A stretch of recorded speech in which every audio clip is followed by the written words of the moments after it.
Hi friends, இந்த வீடியோவில் நாம் இதை பற்றி பார்க்க போகிறோம்னா கார்த்திகை தீபம் சீரியல் ப்ரமோ பற்றி தான் இந்த வீடியோவில் பார்க்க போகிறோம். அதுக்கு முன்னாடி நம்ம சேனலை சப்ஸ்கிரைப் பண்ணாதவங்க கீழே இருக்கிற சப்ஸ்கிரைப் பண்ணி கிளிக் பண்ணிவிட்டு பக்கத்தில் இருக்கிற பெல் பட்டனையும் கிளிக் பண்ணிடுங்க.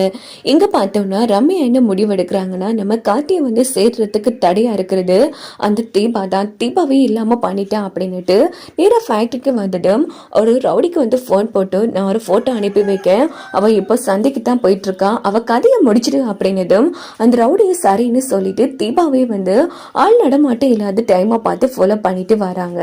அப்படின்னு பார்த்து தீபா கதையை முடிக்கிறதுக்கு முயற்சிக்கலான்னு எடுக்கும்போது உடனே தீபா உஷாராகி கையில இருந்து திங்ஸ் எல்லாம் கீழே போட்டுட்டு அங்கிருந்து எஸ்கேப் ஆகி ஓட ஆரம்பிக்கிறாங்க.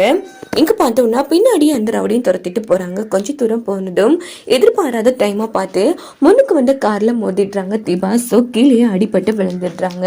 இதை பார்த்து அவன் பயங்கர அதிர்ச்சியாகி உடனே ரம்யாவுக்கு போன் போட்டு, மேடம் நமக்கு வேலை மிச்சம், அவளாவே கார்ல மோதி கீழே விழுந்துட்டா கண்டிப்பா கதை முடிஞ்சிருக்கு அப்படின்னதும் ரம்யா ரொம்ப சந்தோஷப்பட்டு போனை வச்சிடுறாங்க. இன்னொரு பக்கம் ஒருத்தங்க நம்ம கார்த்திக்கு போன் போட்டு இப்படி உங்க வைஃபுக்கு அடிபட்டு ஹாஸ்பிட்டல்ல இருக்காங்க அப்படின்னு விஷயத்த சொன்னதும் கார்த்தி செம அதிர்ச்சியாகி நேரா ரம்யா கிட்ட மேடம் எனக்கு ஒரு 1 hour டைம் கொடுக்க முடியுமா, என்ன ஆச்சு என்ன விஷயம் அப்படின்னு ரம்யா கேட்குறாங்க. பர்சனல் அப்படின்னு சொன்னதும் ஓகே கார்த்தி அப்படின்னு அனுப்பி வைக்கிறாங்க. போங்க கார்த்தி போங்க, இதான் நீங்க கடைசியா அழுற நாளா இருக்கும், என்ன மன்னிச்சிருங்க கார்த்தி, உங்களை யாருக்காகவும் என்னால விட்டு கொடுக்க முடியாதுங்கிற மாதிரி ரம்யா ரொம்ப மோசமா யோசிக்கிறாங்க.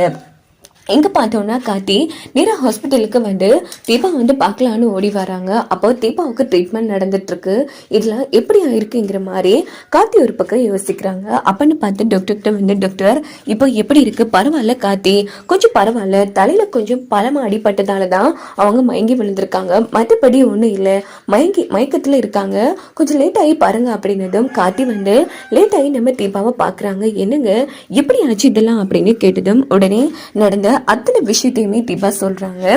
இதை கிட்ட கார்த்தி செம அதிர்ச்சி ஆகிறாங்க. என்னங்க இது, உங்களை கொலை பண்ண முயற்சிக்கிற அளவுக்கு அப்படி யாரும் உங்களுக்கு எதிரி இருக்கா? அதான் சார் எனக்கு ஒன்றும் புரியல, இதுக்கு முன்ன பின்ன நான் பார்த்தது கிடையாது அப்படின்னதும் உடனே கார்த்தி யோசிக்கிறாங்க.